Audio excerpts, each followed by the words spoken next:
Congress party పెద్ద సముద్రము, పెద్ద పెద్ద నాయకులు అన్న రామ్మోహన్ రెడ్డి గారు ఉంటారు. ఎప్పటికేలో కాంగ్రెస్ పార్టీలో నడుపుతున్న పెద్దలు భీమిరెడ్డి గారితో పాటు చాలా మంది వేదిక మీద ముఖ్య నాయకులు మధ్యలో ఎట్లా ఇవ్వగలుగుతారో, ఇంత పెద్ద కుటుంబం, ఇంత పెద్ద సముద్రము నన్ను ఎట్లా స్వీకరిస్తారో అనుకున్నా. కానీ ఇంత మంచిగా ఆదరించిన ప్రతి ఒక్కరికి పేరు పేరున శిరస్సు వంచడం. ఇప్పుడు రాబోయే elections MP elections Congress party versus BJP party, నమ్మకం అపనమ్మకం, ధర్మం అపధర్మం, అధర్మం, ఇట్లా మాట్లాడుతుంటే కాంగ్రెస్ పార్టీకి బీజేపీ పార్టీకి పోలిక పొంతన ఉండదు. ఎందుకంటే ఒక లౌకికవాదం అంటే ఒక మతతత్వం అంటారు. అంటే కాంగ్రెస్ ఒక డైరెక్షన్ పోతుంది, బీజేపీ ఒక డైరెక్షన్ పోతుంది. మన భారతదేశానికి ఏ డైరెక్షన్ కావాలో నిర్ణయించాల్సింది ఇవాళ ఈ ఎలక్షన్ చాలా చాలా ఇంపార్టెంట్. మనకు చాలా ముఖ్యమైన ఎలక్షన్ ఇది. ఎందుకంటే మన భవిష్యత్తు, మన భవిత యువ నాయకులు, రితిక్ లాంటి భవిష్యత్తు, సిద్ధార్థ్ వీళ్ళందరూ ఏం కావాలి మన దేశానికి అని వీళ్ళు అడుగుతుంటే ఎంతో మంది పిల్లలు వారు ఎంతో ఉత్సాహంతో ఇక్కడ కూర్చున్నారు.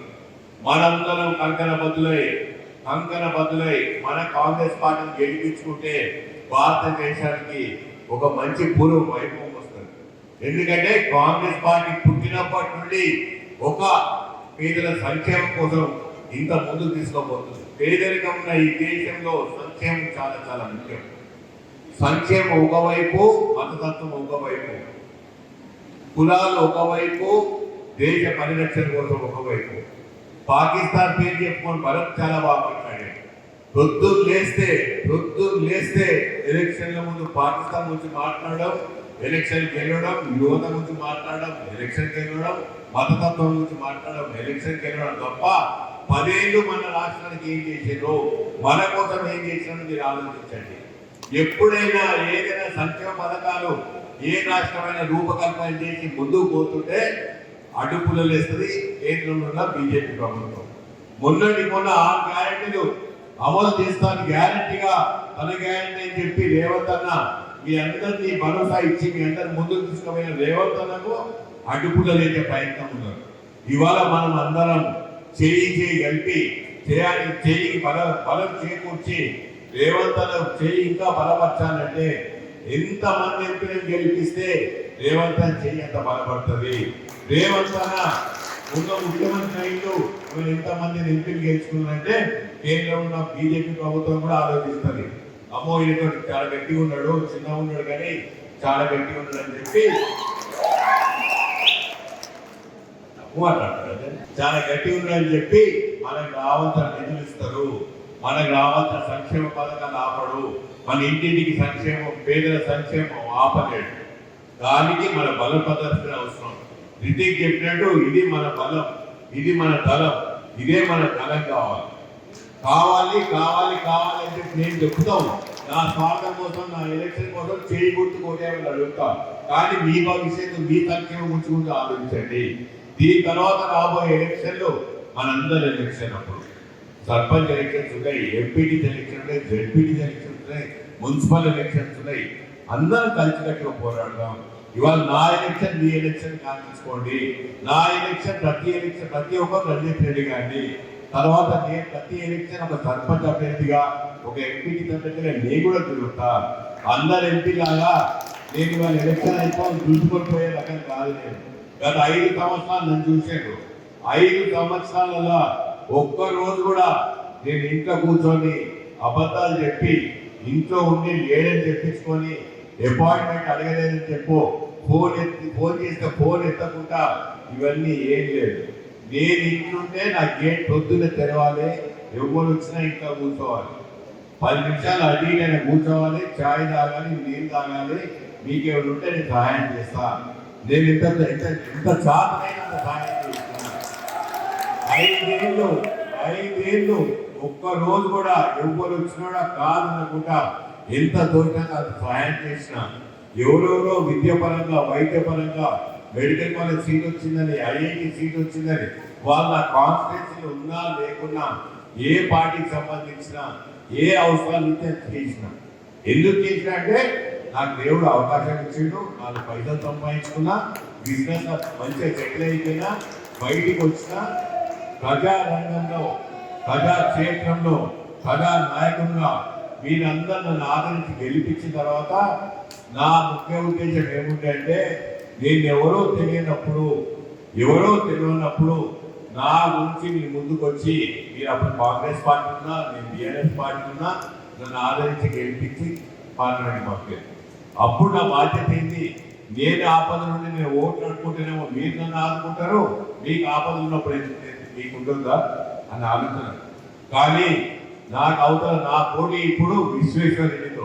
విశ్వేశ్వరరెడ్డి ఏమంటాడు, నేను ఒక సవాల్ విసురుతున్నాను రంజిత్ రెడ్డి, నేను బీజేపీ పార్టీ అభ్యర్థిగా కాకుండా ఒక విశ్వేశ్వరరెడ్డిగా నేను ఇక్కడ నిలబడతా, నువ్వు రంజిత్ రెడ్డి అక్కడ నిలబడు, నేను మోడీ పేరు తీయా, నువ్వు రాహుల్ గాంధీ పేరు తీయకు, నువ్వు రేవంత్ రెడ్డి పేరు తీయకన్నా. నేను సవాల్ స్వీకరించిన, నువ్వు అవతల నేను ఇవుతానుంటా, చూద్దాం చెను అన్నా. ఇవాళ మనము విశ్వేశ్వరరెడ్డితో పోటీ పడదాము. విశ్వేశ్వరరెడ్డి ఒక 5 సంవత్సరాలు ఎంపీ, రంజిత్ రెడ్డి ఇంకో 5 సంవత్సరాలు ఎంపీ. విశ్వేశ్వరరెడ్డి ఏమేమి చేసిందో, నేనేమేం చేసిందో మీకు ఒక 2 నిమిషాలు చెప్తా. దాని తర్వాత ప్రజలు దీవించాలి, ప్రజలు ఆదరించాలి. కొండా విశ్వేశ్వరరెడ్డికి ఇంటి పేరు కొండ, ఇంటికి తన పెద్ద పేరు దొర. నేను నా ఇంటి పేరు కొండ, మా తాత ఇది, మా నాన్న ఇది అని చెప్పుకుంటాడు. తర్వాత వాళ్ళ అపోలో గ్రూప్ కూడా వాళ్ళదే. నా ఇంటి పేరు కష్టార్జితం, చదువుకున్న, ఉద్యోగం చేసిన, వ్యాపారం చేసిన, నికాసుగా నిక్కటంగా నిలబడ్డా, ఏ తప్పు నా గురించి తెల్ల కాగితం అన్నారు, దానికి కట్టుబడి ఉన్న తెల్ల కాగితం నేను. నా మీద ఎవరేం మాట్లాడినా, ఏం ఆరోపణలు చేసినా, ఏదైనా ఒక రుజువు చేస్తే నేను కోర్టును పిలిపించుకొని వెళ్ళిపోతా, మళ్ళీ మీ ముందుకు రాను. అంత గట్టిగా, అంత ఖచ్చితంగా చెప్తున్నా. వాళ్ళు మా మీద ఏదో ప్రయత్నాలు చేస్తున్నారు, అది చేస్తా, ఇది చేస్తా అని. ఎక్కడైనా ఏదైనా చిన్న రుజువు చూపెట్టండి, మాటలు ఎన్నైనా మాట్లాడచ్చు, నేను కూడా మాట్లాడను. నాకు సంస్కారం ఉంది, విజ్ఞత ఉంది, చదువుకున్నా. పిచ్చి పిచ్చి ఆరోపణలు చేయవద్దు. 3 సంవత్సరాల ఒక ఆరోపణ చేస్తాడు, మళ్ళా మస్తు నిద్రపోతాడు, లేస్తాడు, ఎలక్షన్ ముందు రాగా మళ్ళా అదే ఆరోపణ, మళ్ళీ ఇప్పుడు ఓడిపోతాడు, 5 సంవత్సరాల వచ్చి మళ్ళీ అదే ఆరోపణ చేస్తాడు.